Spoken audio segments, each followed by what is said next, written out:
The own it, win it, crush it success formula is really nothing else but a philosophy for how you can act every day. Because the biggest question in everyone's mind, it's Monday today, I don't know what I'm going to do. Or if I'm at school, or if I'm on a job, I might be waiting for my boss to tell me what I need to do. The own it, win it, crush it philosophy basically says every day you know how you roll as a person. And by having a specific philosophy for doing so, you actually have not a whole lot of questions for anybody else because you know what you need to do. I'm going to focus our talk this evening on aspects of the very first piece, which is the whole owning aspect, own it aspect of this formula.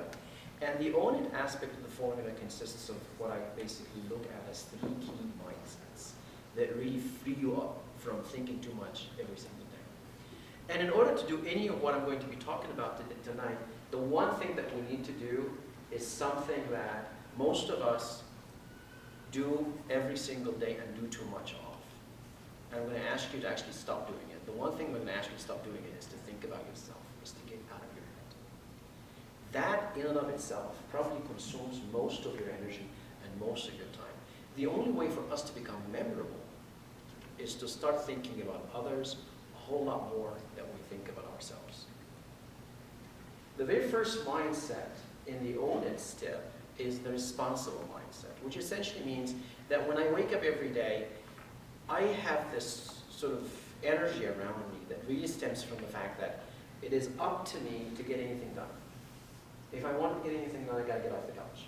Nothing's gonna happen. I'm not gonna get a job. I'm not gonna be able to finish my assignments. Nothing's gonna happen unless I take a complete responsibility for what it is that needs to happen today. I'm not gonna wait for my boss. I'm not gonna wait for my professor. I'm not gonna wait for my teammates who are working with me on my school assignment. I have to take initiative to make things happen.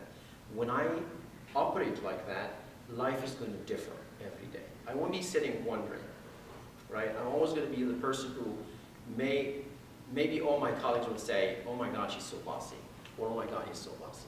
It's not that in particular that is coming across. It's the fact that you have to basically take initiative. When you do that, life changes. And you are probably can imagine a lot of people around you, whenever you meet them, they will be talking about how much of a victim they are, how much of a victim they are to, oh my God, look at what this professor has done. He changed the assignment on us, or he did not give us the assignment in due time, and now, oh my God, I have to figure out how to get this thing done, right? The other mindset will say, I know I have 10 days from here until the due date. I'm going to do whatever it takes for me to do so I can accomplish this assignment. The second piece is by really adopting an abundance mindset, which essentially tells us, in order for us, again, to be very successful, we need to be the person that whenever there is an opportunity, that person, we can count on that person to be a source of an abundant set of opportunities, an abundant set of opportunities that he or she can bring to the table. If I am somebody who's always saying there is not enough jobs out there, I'm not going to be able to get a job, it's just not going to happen, that kind of person is always going to be the person who is very sad, upset, nothing is happening for them because they believe there's not enough. All the jobs are taken. The companies are not hiring. The other person who's got this abundant mindset, very much like what Michelangelo has done in one situation. He actually wrote a letter to the ruler of Florence at that time, offering his services. It is not unheard of for you to actually write a letter to the CEO of a company. When you are out of other opportunities, you're out of other tactics and tricks, write a letter to the CEO of the company. On LinkedIn today, you can actually find the CEO of any company. You can find the address for their headquarters. And you can find out what issues they have by looking up their stock if they are a public company, right? You can find out what issues they're having by listening to their earnings call from the most recent quarter. And you can write something that's very relevant to that company. You've got the ability to actually say, Mr. President or Mr. CEO, I've read the earnings release. I've heard you answer questions from the analysts. I can understand these are the issues that your company is suffering from. I bring a very interesting piece and a very interesting solution to the equation. Here is what I can do when I get hired to work for your company. It is something that's uncommon, but it's something that's absolutely possible. In fact, a lot of successful people take the unconventional route. If we just sit down and do all the conventional things, only conventional things are going to happen to us. So in order for us to achieve greatness, we have to think like the greats. Michelangelo did not sit around. He actually wrote a letter to the ruler of Florence and said, I can basically offer my services. I am a sculptor, but I can also help you with your military campaigns. He was a man of unbelievable number of talents, which really helps us with the whole concept of, I need to find my passion. I'm asking you, please, stop going down that path. What you really want to do is say, on a daily basis, what value can I bring? What people can I serve today? Because when I have that mindset, it's much easier for me to actually have action within my day, and action creates emotion. And when I serve others, and I'm sure you've seen a lot of stuff on BuzzFeed and others, people actually find a lot of satisfaction from serving others. It never happens when we sit and somebody brings our coffee and our sandwich and cleans our room that we get any satisfaction. We're not as happy. Maybe yes, we feel like we're served, but we're not happy. We're much happier when we're actually serving others. And I'm sure there are some examples in your own life where that takes place.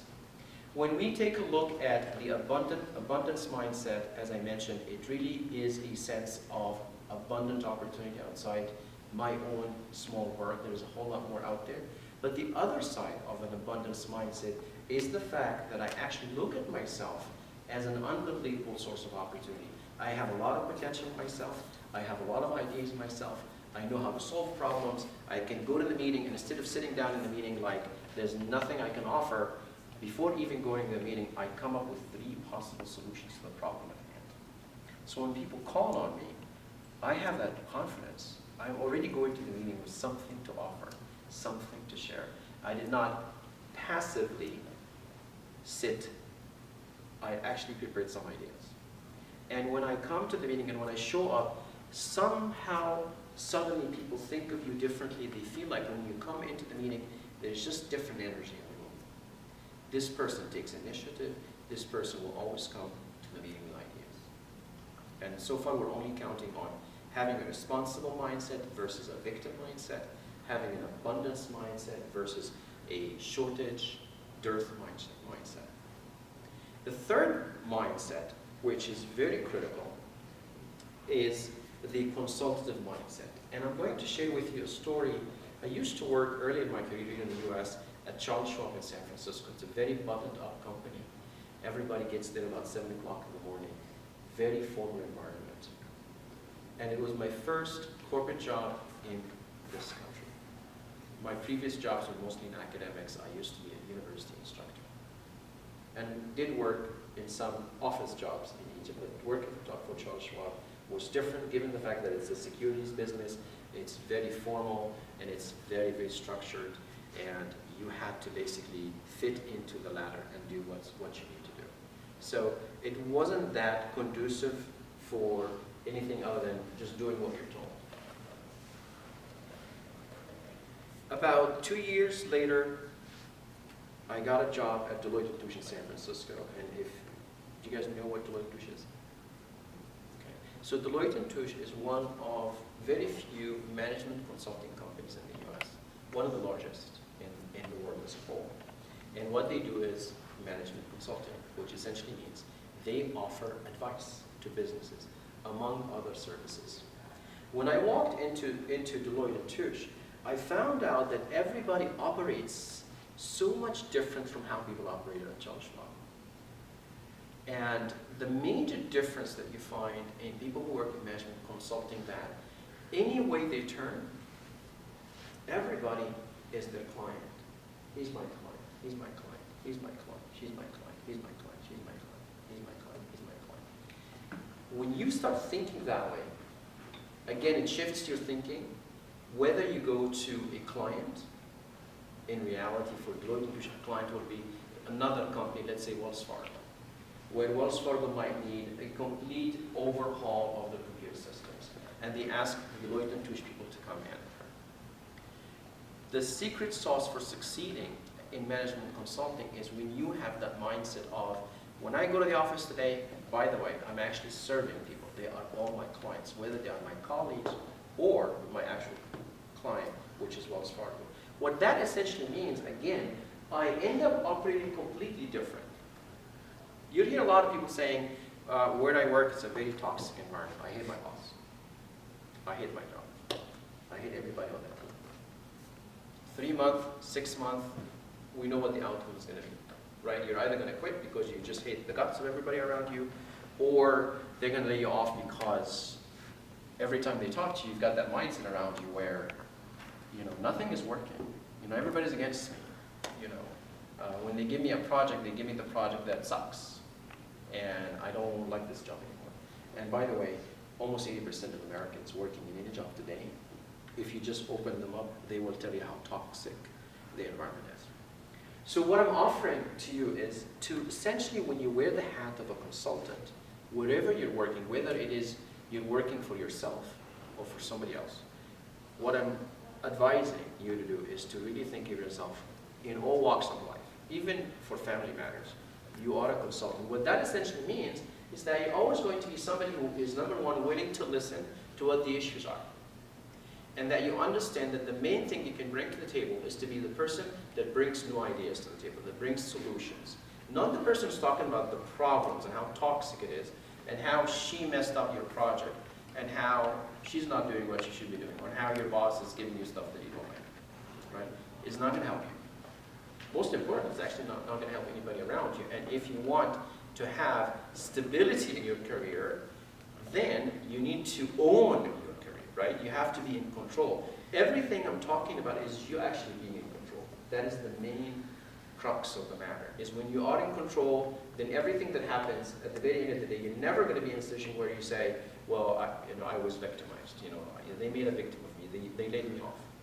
But when you own it, you feel like, you know what, this job, it wasn't for me, I cannot really contribute here, I need to find a place where I can contribute. But if you were to fall back on the abundance mindset and you step out of the building, that's the piece of advice that you want to use at that moment. You want to step out of the building and say to yourself, if I were to get hired to work in this company, what would I do? How would I change the environment? And then you write down a list of brainstorming ideas that you have. After you think you've got something solid, you go back in that building and you change your life, number one, and you change the life of everybody around you. Because you started thinking more as a consultant versus an employee who's thinking, I'm there, I'm entitled to a salary, I'm entitled to a PTO, I'm entitled to benefits and all the things that most people think, right?